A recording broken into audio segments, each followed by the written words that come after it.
About 15 years ago, we previewed with the stock market crash in the noughties of the 7, 8, 9, stock market banking crash that affected America, Europe, and around the world, how it could preview decades to come, like we had in the 20s.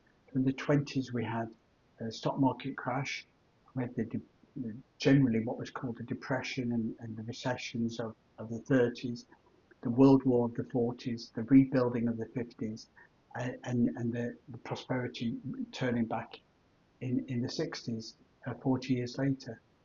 Um, at the end of the stock market crash, at the start of the 30s, Hitler was elected as in Germany democratically with 33% of the popular vote. So people like Hitler came to power by a popular uprising, pretty much like the communists did in Russia and China. So it was a revolutionary change. In America, in the 1700s, they had the American Revolution, which was created a united country, states, and that idea of union was brought back to Europe by Lafayette into France, which was the precursor of the French Revolution, Napoleon, and the union of European countries, army led by Prince William of the Netherlands. So, there's quite a lot of precedence in history for that. So if we look at the scenario which we had in the 20s, 30s, 40s, and 50s, and let's see where we've been. Well, we had a decade of what the politicians like to call austerity. I like to call it a depression or a negative environment where we haven't really got any growth, and then we're coming out of that and just beginning to get going again.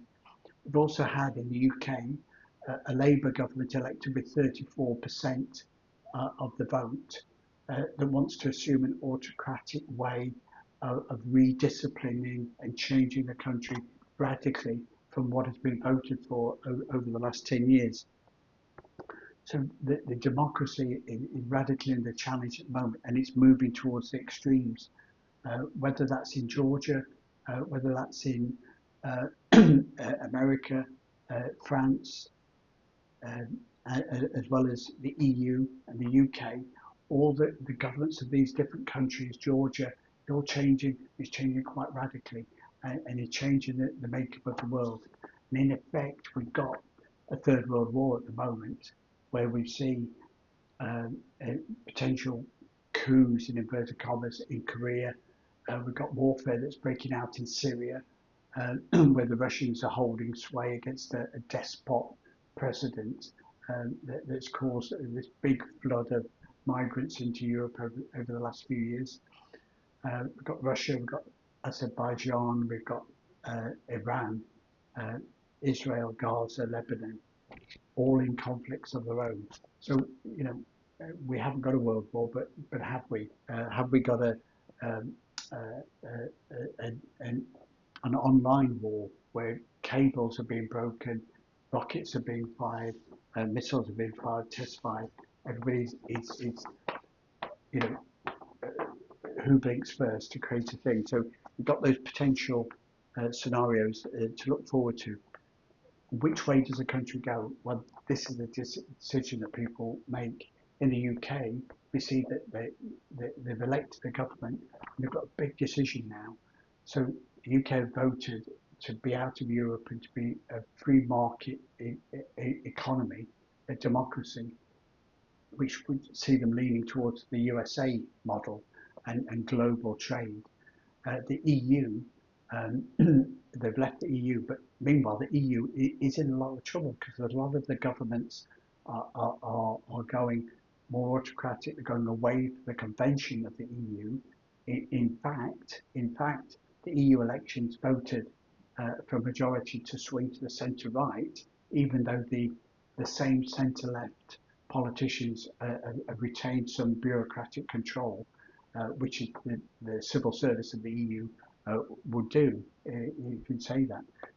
You've got a situation in France, which is a complete mess, where a president is trying to keep control, when in fact he was outvoted. and then try to keep a pro-Brexiteerian, and that temporary government just collapsed within a year. So there's lots of turmoil going on, and you've got a government in the UK with a 33%, 34% share of the vote, but it's got an autocratic, domineering, um, autocratic value, a number of votes that it's got to be able to change and effectively do what it likes within that context. Now, a democracy over time will always come back to the centre from the left and from the right. But meanwhile, the Labour government, which by default has got this massive majority, is led by people that were Europhiles, wanted to remain in the UK despite what the majority of the potential Labour Party members wanted, and the majority of the people in the UK wanted.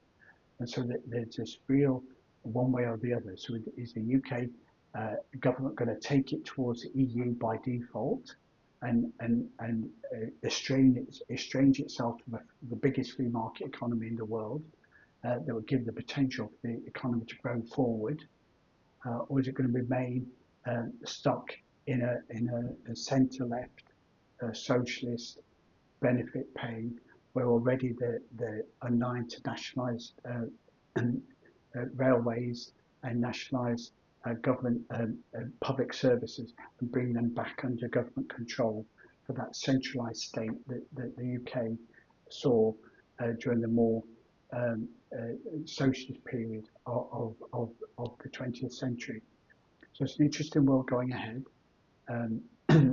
We saw in the 20s, 30s, 40s and 50s an evolution.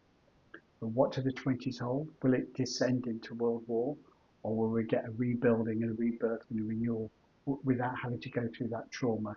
We're already kind of going through it already with the internet age there to support us as well, and with a radical new American president about to bring about radical change away from the traditional government-led, government-funded strategies that were devised in the 50s after the Second World War.